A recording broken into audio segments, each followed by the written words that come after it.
It's funny to me because I still don't know what I am. I don't think I'm an extrovert, but I don't think I'm an introvert either. I do not get the feeling of like people, I want to be with them. I'm much more like I'm happy in my house with my people, and I don't Yeah, have but any obligation to perform or be on, or you know what I mean? Like, yes, but before you became Megyn Kelly, the kind of person that people oogle in a supermarket or a bar, like that is understandable now that you're a public figure and the pressure to like not be on. I mean, that's horrible to always feel like you have to be on. But before that, right? Before you were, noticed, mm-hmm. don't, I mean, it would be from having met you the one time, I would definitely characterize you as an It's extrovert interesting. or someone or an introvert that performs extremely well as one. Yeah. I never actually looked at that as a line of demarcation because I've been in the public eye now for, 17 years.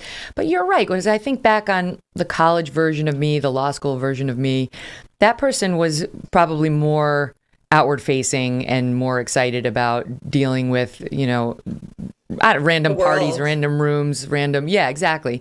And now you're right, especially having been at Fox News for 13, 14 years and lived on the Upper West Side. I am a little like with the eyes batting whenever anybody walks by, like, I'm going to get it. They're going to get, they're not actually going to hit me, but you do, as you say, you may over index, but I think on the Upper West Side, maybe I had it exactly right. Unclear.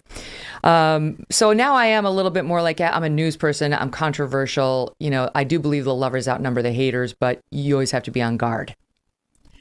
Yeah. Yeah. You do have to be on guard, but also I've thought about this a lot because uh, I, in a weird way, being disliked, at least by some corners of the internet, I think has made me a better person, if Mm-hmm. that makes sense. It Like, does. do you know what I mean? Like I'm like, oh, always have to tip 25%. Never can, never want to I thought it was complain. going a different way. No, You're I like, mean now like I actually have to behave well. well, it's like I think in general, like, my entire history has been poured over and I'm like, there's not that many skeletons actually, given how deep people have dug into my Mm-hmm. past. But it also can make you a little crazy. Like I remember Nellie and I were living in our rental in New York, and the water wasn't working. There were two bathrooms, the water wasn't working in one of them.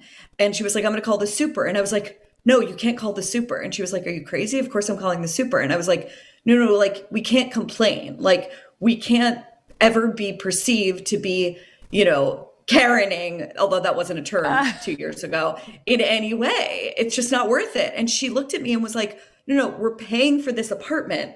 The water isn't working. Of course, we're calling the super. And it was a little bit of a moment for me of like, oh, I've taken this too far. yeah, Okay. you've Need to crossed over. readjust. Yes. You've crossed over to the other side. Well, Yeah, it's funny. totally. I knowing you as to the extent I do, you are a natural extrovert. And I was just talking about Rush Limbaugh about how you'd watch him get in front of a room of people, and his chest would puff out, and he would feed off the energy in the room. And I can see that in you, and it's in part why you were sort of born for this moment, Barry.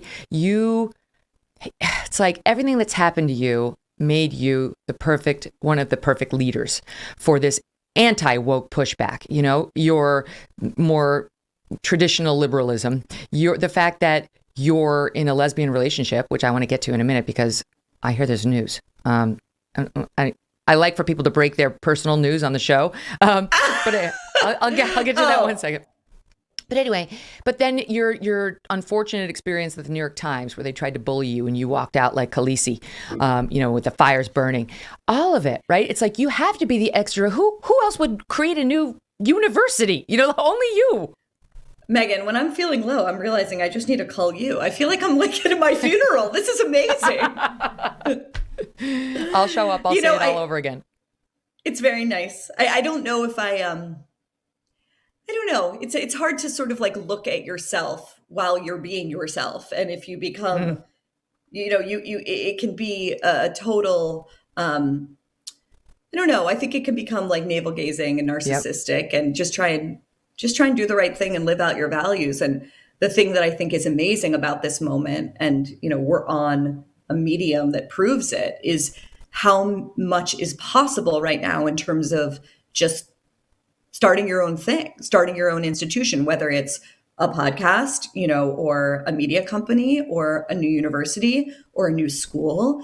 And as soon as I sort of shifted my gaze from desperately trying to reform and shore up obviously decayed institutions, to completely focused on building new things and throwing whatever weight I have behind other people that are building other things that I believe in, like the more sort of like optimistic and elevated I have felt. And, there's a lot to be pessimistic about in the world right now, which I'm sure we'll get into.